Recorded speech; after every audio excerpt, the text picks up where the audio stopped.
Herkese merhabalar. Kanalıma hoş geldiniz. Bugün sizlerle hem spor hem çok şık hem çok modern duran şahane bir yelek modeli yapımı paylaşacağım. Evet, ben bu yeleğin küçük bebek boyunu örmüştüm. Kızım çok beğendiği için çeyizine de istedi. O yüzden büyük beden örmeye de karar verdim ve onun beğendiği renklerde de örmeye karar verdim. Evet sevgili hanımlar, ipimin rengi çok güzel gördüğünüz gibi. Anti-Peeling Ever Baby Süper Lüks ipimin markası da. Ben bu ipten çok memnunum. Sizler elinizde olan iplerden de örebilirsiniz tabii ki de, veya almak isterseniz de bu ipi tercih edebilirsiniz. Evet, bu ipin tüylenmemesi benim için en önemli unsurdur. Uzun süreli kullanılacağı için ben bu ipi tercih ediyorum arkadaşlar. Ve yumuşacık da bir örgüsü oluyor bu iplerin arkadaşlar. Evet, renk numarasını da isteyen soran olursa arkadaşlar onu da vereceğim sizlere. Bu ipin gerçekten kullanımı çok rahat, çok güzel, yumuşacık da bir örgüsü oluyor. Dediğim gibi uzun süreli kullanmak istiyoruz biz bu yeleği. O yüzden de güzel bir ipten örmeye karar verdik. Evet, bu rengi isterseniz arkadaşlar renk numarası da 73.414 numara bir renk numarası. Yan tarafta da hemen bir kazan numarası var arkadaşlar. İpi alırken hangi ipi alırsanız alın, çoklu alımlarınızda bu kazan numarasında aynı olmasına dikkat edin. Neden? Çünkü aynı numara, renk numarası olsa bile kazan numarası farklı olduğunda ipiniz ince veya kalın veya renk tonunda açık veya koyuluk olabiliyor.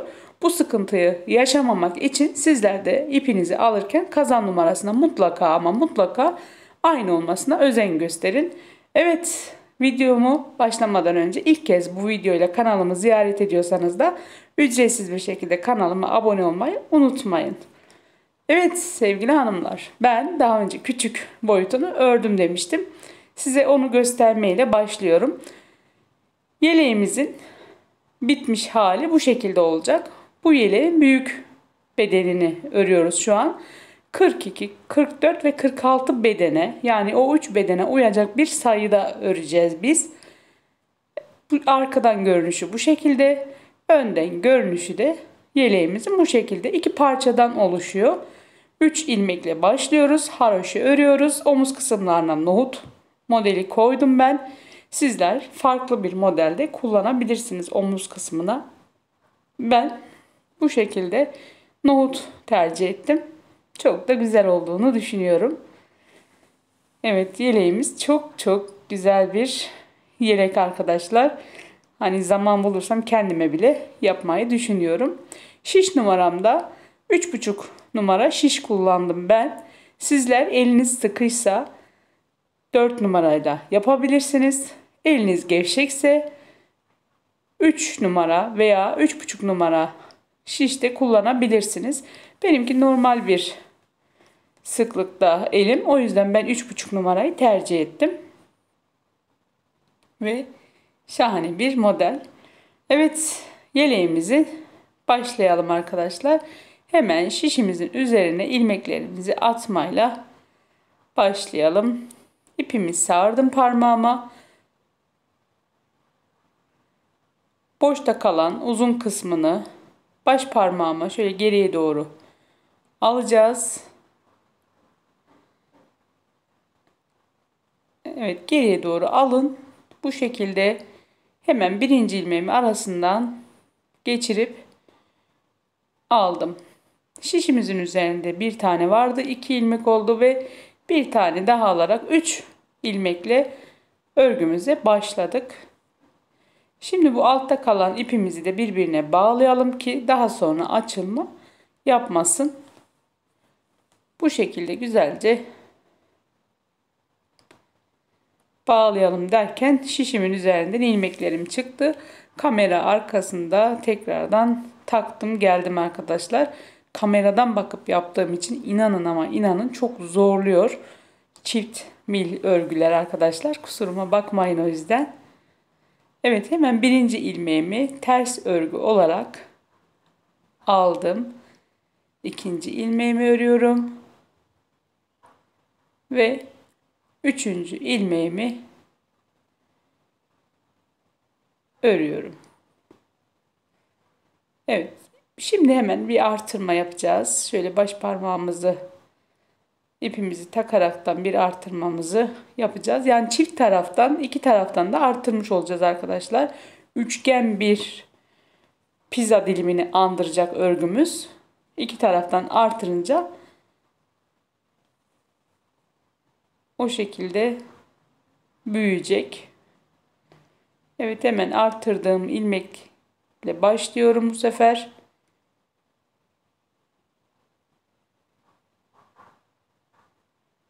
Kameradan bakıp yapması inanın çok zor. Bir de şişler takılıyor masaya arkadaşlar. O yüzden de zorluk yaşıyorum. Bu şekilde 4 ilmeğimi ters örgü olarak ördüm. Evet, hemen bir ilmek daha artırıyorum. 5. ilmeğimizi örgümüze katmış olduk. Dediğim gibi iki taraftan da artıra artıra bir pizza dilimini andırarak örgümüz büyüyecek. Bu şekilde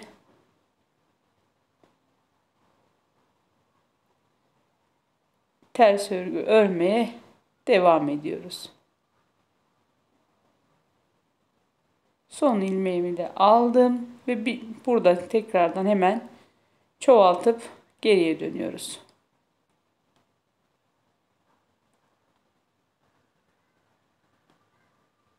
Evet, ben biraz ilerlettim.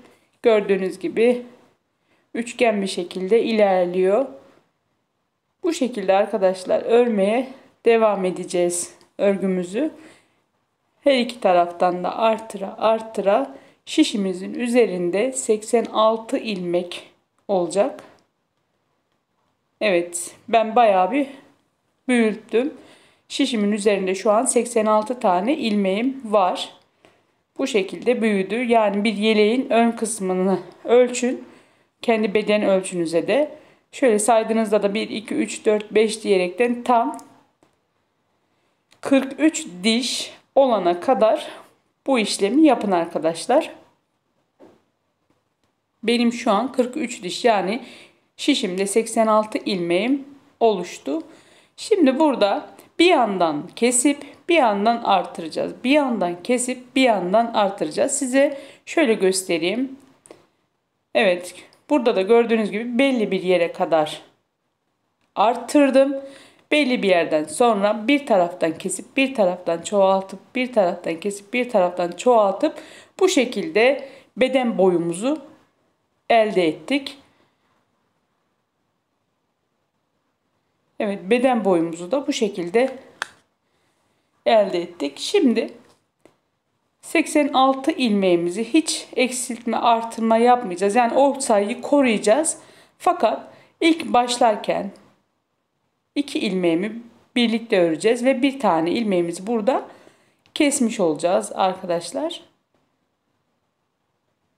Evet, 2 ilmeğimi burada birlikte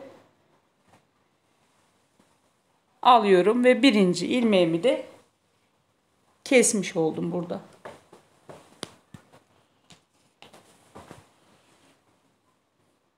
Evet. Ters örgüyle devam ediyorum.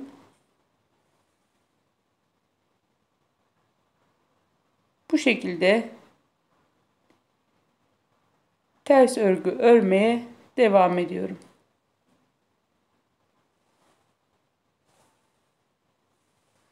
Şimdi sonuna geldim. Sıra sonuna. Burada da bir tane artırmamı yapacağım.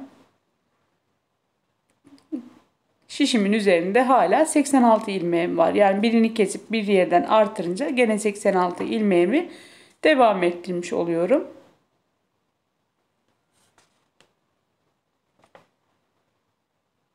Evet, bu şekilde ters örgü örmeye de devam ediyorum.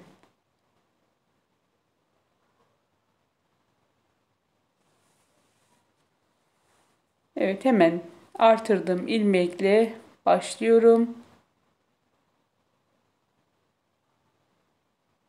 Bu şekilde sırayla sıra sonuna kadar örüyoruz. Sıra sonuna geldim. Oraya bir de ilmek belirleyici koydum arkadaşlar. Kestiğim yeri bileyim diye. Aslında biliniyor ama ben gene de koydum. Hemen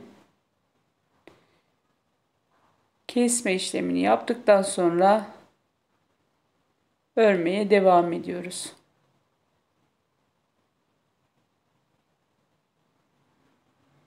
Bu şekilde sıra sonuna kadar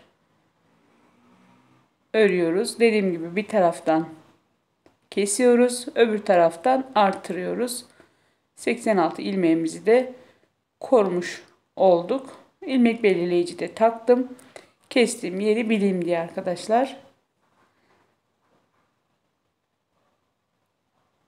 Evet. Sırayla ilmeklerimizi ters örgü örerek devam ediyoruz.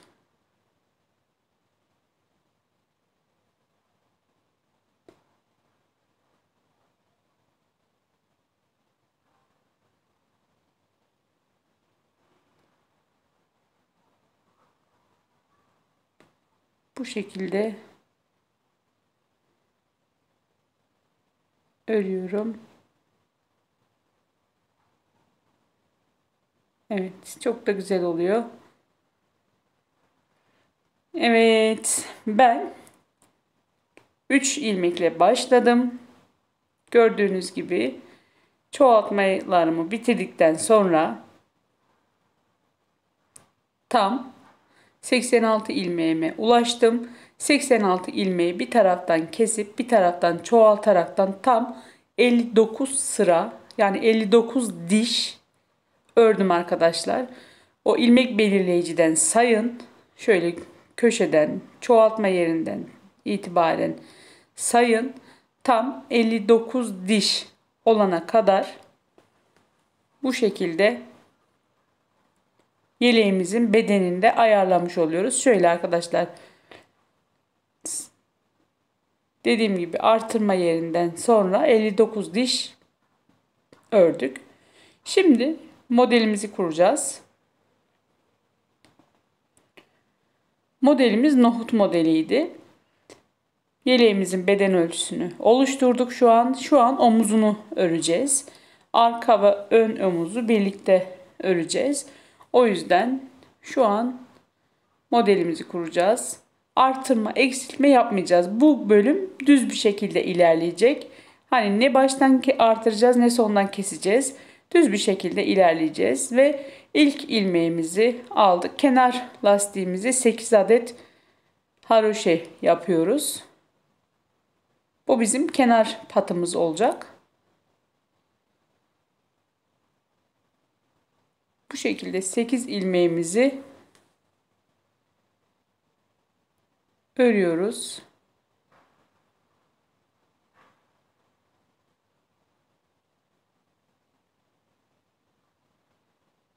Evet, 8 ilmeğimi şişime ördüm bu şekilde ters örgü olarak.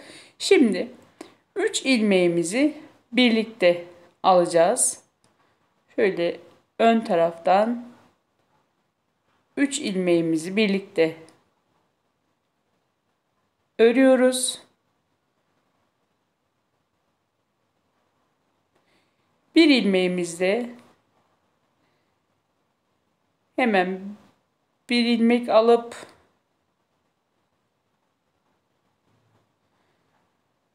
bir ilmek daha alıyoruz ve 3 ilmek çıkartıyoruz. Yani bir ilmeğimizden de 3 ilmeğimizi çıkartmış olduk.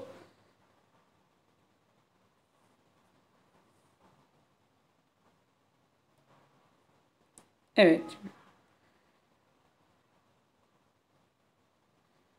3 ilmeğimizi toplayıp yanındaki ilmekten de 3 ilmek çıkartıyoruz. Nohutun modelimiz bu şekilde ilerleyecek arkadaşlar. Hemen 3 ilmeğimi topluyorum. Hemen yanındaki ilmekten bu şekilde 3 adet ilmek çıkartıyorum.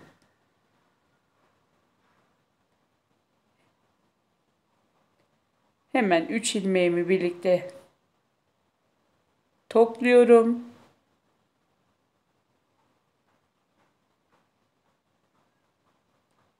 Yanındaki ilmekten 3 ilmek çıkartıyoruz. Bu kadar arkadaşlar nohut modelimiz. Çok kolay, ürekli bir model, çabuk ilerleyen bir model.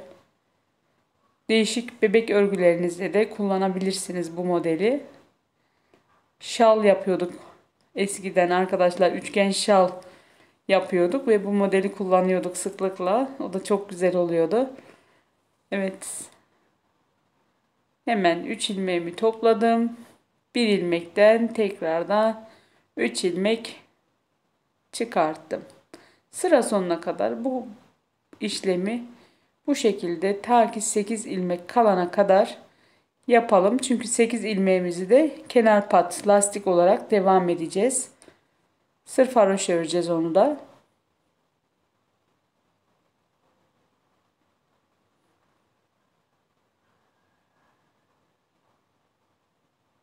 Evet, 3 ilmeğimi hemen topluyorum.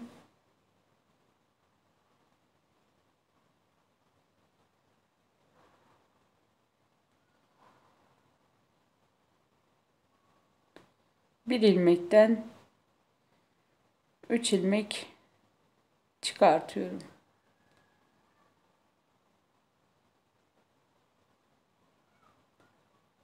Örgümüz bu kadar. Kolay ve ürekli bir örgü.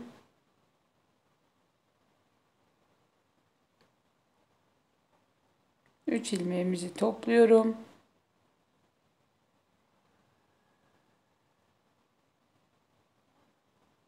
Bir ilmekten 3 ilmek çıkartıyoruz.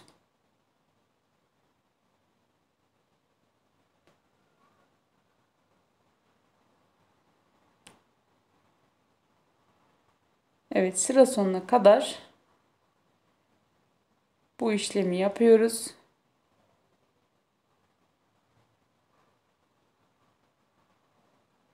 Şöyle iyice bir pekiştirin diye arkadaşlar birlikte örüyorum bu sıramızı.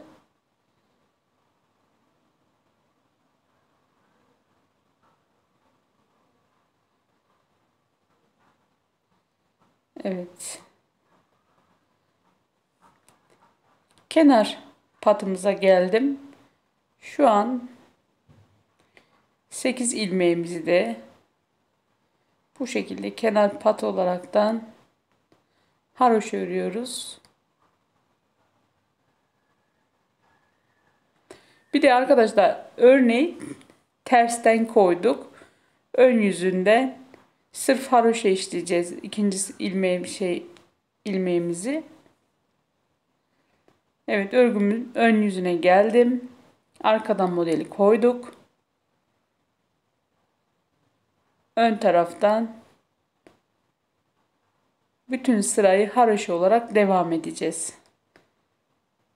Zaten kenar pat lastiğimiz haroşaydı. Ters örgüydü. Bu şekilde bütün ilmeklerimizi ters örgü olarak örüyoruz.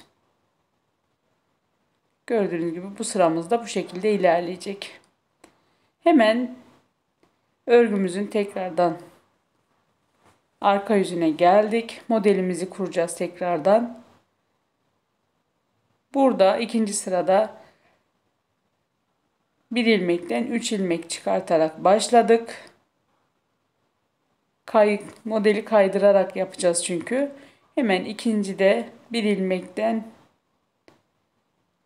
3 ilmeği çıkarttık. 3 ilmeği topladık. Bu sıramızda yani kayaraktan devam edecek. Zaten belli ediyor model kendini.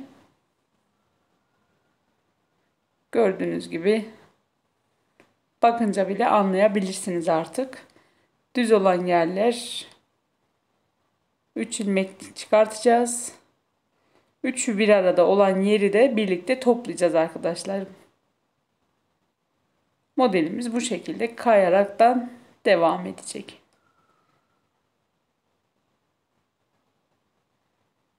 Evet. Hemen 3 ilmeğimi topluyorum burada. Buradaki tek olandan da 3 ilmek çıkartıyorum. Gayet basit bir model.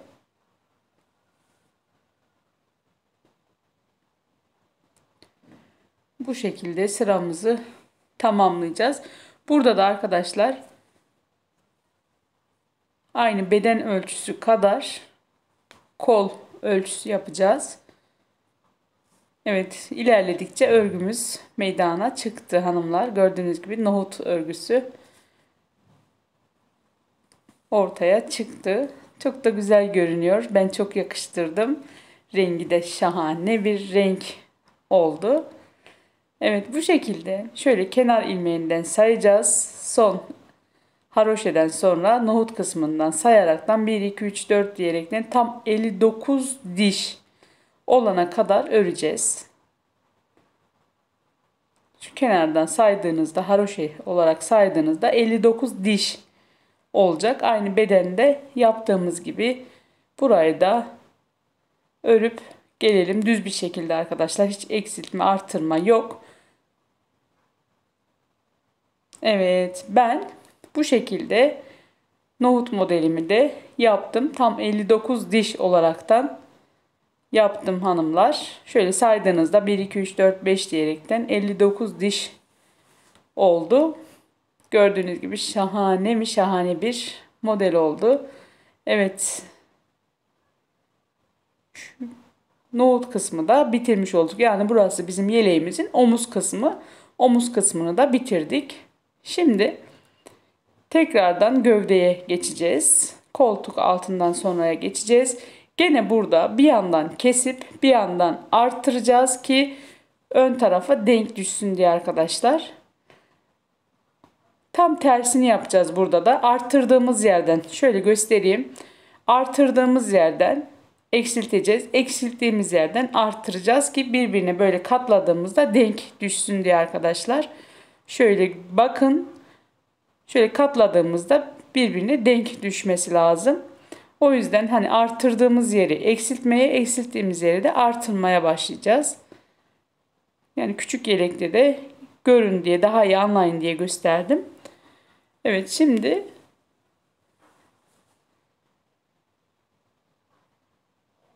burada artırmamı yapıyorum. Tam çapraz olacak şekilde artırmamı yaptım. Az önce kesmeyle başlamıştık. Şimdi artırmayla başlıyoruz. Bu şekilde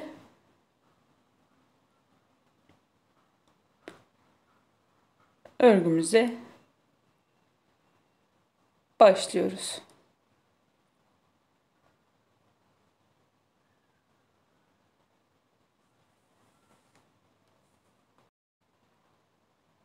Evet.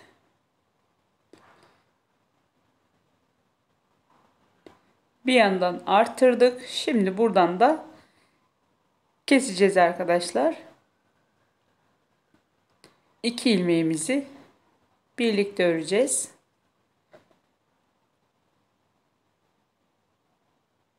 Şöyle 2 ilmeğimi aldım ve birlikte ördüm. Bu şekilde haroşe yani ters örgü örmeye devam edeceğiz. Gene aynı 59 diş olana kadar sayacağız. 59 diş olana kadar bir yandan kesip bir yandan artırıp örmeye devam edeceğiz.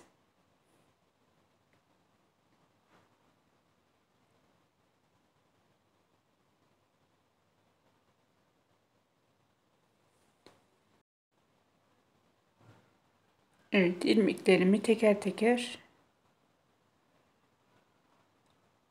ters örgü olarak alıyorum. Sıra sonuna kadar bu şekilde devam edeceğiz.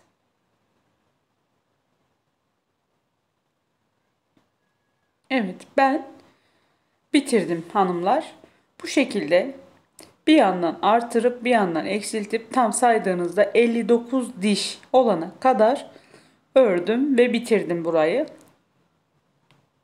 Şöyle bakın, öbür tarafa denk olacak şekilde tam çaprazına yaptık bu sıramızı da.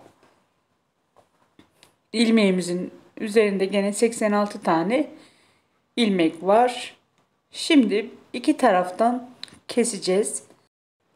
Gene başladığımız yere kadar,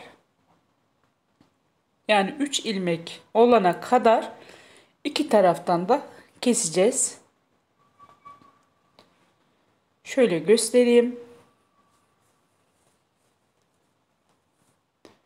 3 ilmekle başlamıştık. 86 ilmek olana kadar örmüştük. Şu an 86 ilmeği tekrardan iki taraftan keserekten 3 ilmek olana kadar yapacağız. Bu işlemi başladığımız yere dönmüş olacağız aslında. Evet. Hemen ilk ilmeğimi, ikisini birlikte alıyorum ve sayımız 85'e düştü. Bu şekilde öre 3 ilmek kalana kadar her mil çıkışımızda bir tanesini keseceğiz. Evet. Öbür tarafına geldim şimdi. Buradan da ilmeğimizi kesiyorum.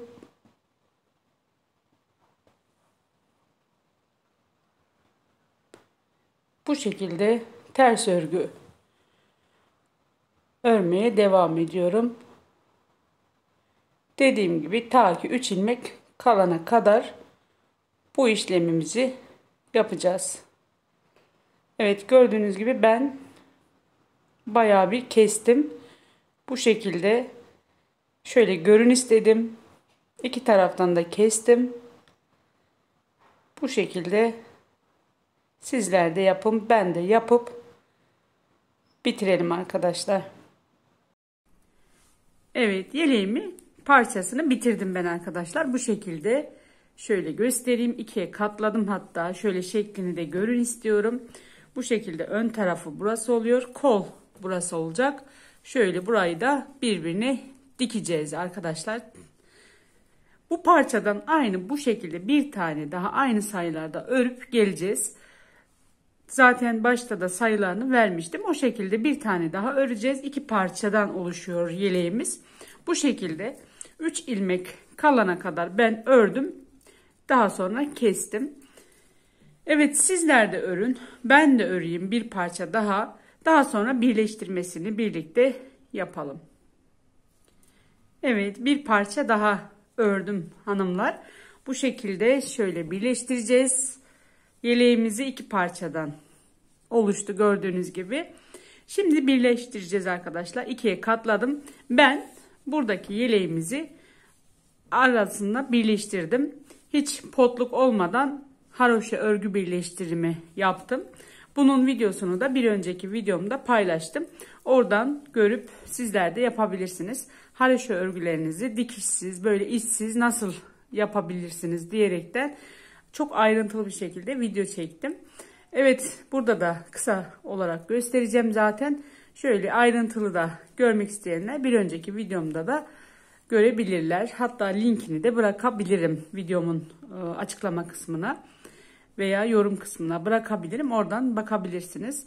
Evet, iki parçamızı yaptık bu şekilde. Şimdi birleştireceğiz. Birleştirirken şöyle yönlerini ayarlayacağız. Biri bu tarafa, biri bu sağa, biri sola gelecek şekilde. Şöyle ikiye katladığımızda şöyle V şeklinde durması lazım. Şu arkadan da iki yanlar diktikten sonra şu arkadan başlayacağız hanımlar. Yeleğimizi birleştireceğiz. İsterseniz küçük yeleğimizde göstereyim sizlere. Evet, bu bizim küçük yeleğimiz. İki parçamızı bu şekilde önce yanları birleştirdik. Daha sonra şöyle arkadan da birleştirdik hanımlar. Yani bu şekilde birleştirince yeleğimiz bitiyor. Ben buna böyle küçük olduğu için pomponlar yaptım yaka kısmına. Büyük yeleğimize de şöyle irice bir düğme aldım. Bu düğmeyi dikeceğim. Sizler tabii ki de isterseniz gül yapabilirsiniz, isterseniz bir broş takabilirsiniz. Hani siz ne isterseniz yapabilirsiniz. Ben bu şekilde bir düğme tercih ediyorum. Evet hanımlar, şimdi yeleğimizi birleştirmeye geçelim. Evet, arka iki ucumuzu bu şekilde yan yana getirdik.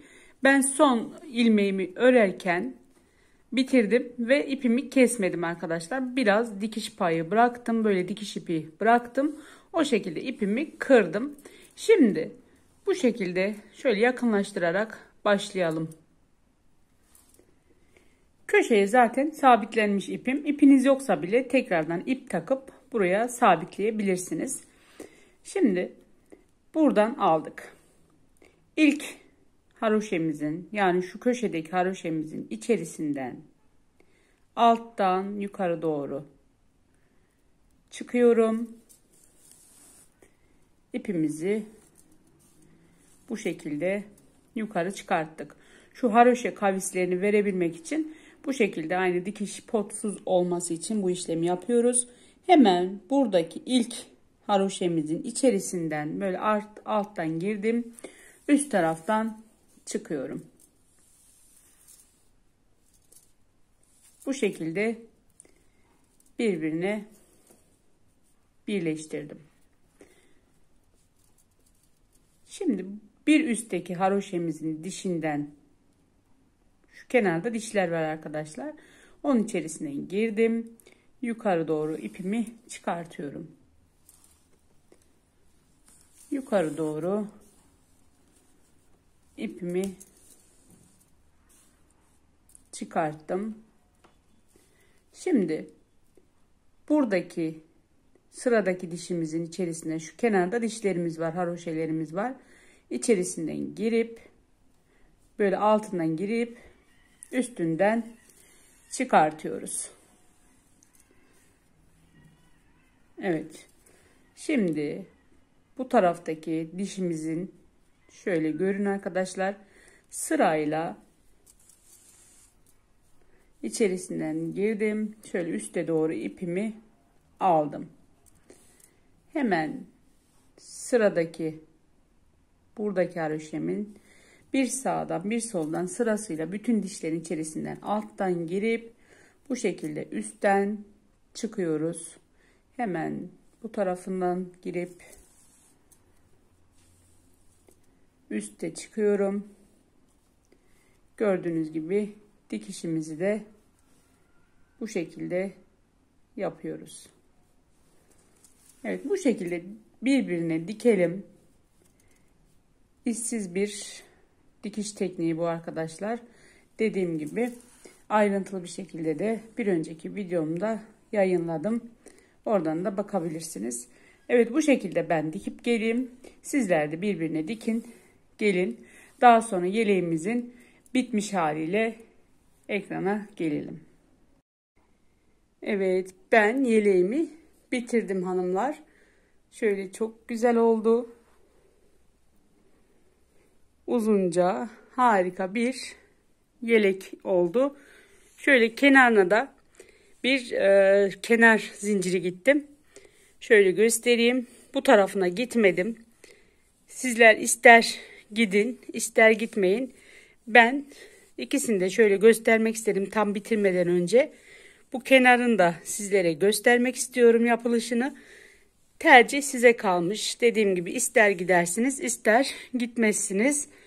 Şöyle yeleğimizin de bitmiş halini son bir göstermek istedim. Evet, şimdi bu kenar düzgün dursun, böyle dursun istiyorsanız veya böyle de kalabilir. Hani tamamen sizin tercihiniz. Ben böyle daha çok hoşuma gitti ve kenarına da bu şekilde yapmaya karar verdim. Tığımızı elimize aldık. Şimdi zincirimizi çektik ilk başlarken de. Şu zincirin, çektiğimiz zincirin şu ön katına ipimizi aldık. Sıradaki şu boşluğumuza ilmek çıkarttık. Daha sonra ipin katını aldığımız yerden geçirdik. İkisini birden topladık. Evet. Hemen şu ilk öndeki katımızın içinden tığımızı aldık. Şöyle göstereyim. Tığımızı geçirdik ön katından. Sıradaki haroşenin içerisine girip ilmek çıkarttık. Daha sonra ön katından aldığımızdan çıkarttım ve ikisini birden topladım. Hemen ön katından ipimi aldım. Yani ilmeğimi geçirdim. Bu şekilde sıradaki haroşemizden ilmek çıkartıp ikisini birden topladım. Bu kadar arkadaşlar. Bu da bütün örgülerimizde kenar yapmak için harika bir yöntem. Bunu detaylı olarak kısa bir video çekip gösteririm zaten. Evet, bu şekilde şu ilmeğimizi aldım. Hemen ilmek çıkarttım. Önce ilmek, sonra ikisini bir topladım. Bu şekilde de kenar ilmeğimizi yapabiliriz. Evet sevgili hanımlar. Yeleğimizi bu şekilde tamamladık. Gördüğünüz gibi kenar ilmeğimizi yapınca da ne kadar güzel ve düzgün duruyor. Yeleğimi tamamladım hanımlar. Ben çok beğendim. İnşallah sizler de beğenmişsinizdir. İster kendinize, ister çocuklarınızın, kızlarınızın, gelinlerinizin çeyizlerine yapabilirsiniz. Evet, beden ölçümüzde ben örüp bitirdikten sonra ölçtüm. Tam 42-44 beden, hatta 46 beden bile giyebilir bu yeleğin büyüklüğü, o kadar arkadaşlar. Sizler daha sayılarını küçük tutup 38-40 bedene de, hani 50 olmaz da atıyorum 40 olur. Hani o şekilde ayarlayabilirsiniz beden ölçünüze de. Evet, bugünlük de bu kadar. Kanalımı da ilk kez bu videoyla ziyaret ediyorsanız kanalıma ücretsiz bir şekilde abone olup videolarımı beğenip zil sesini de aktif hale getirirseniz yeni çekeceğim bütün videolardan hemen ilk sizlerin haberi olacaktır. Yeni videolarımızda, yeni modellerimizde tekrar görüşmek üzere. Sağlıkla kalın, mutlu kalın, hoşça kalın.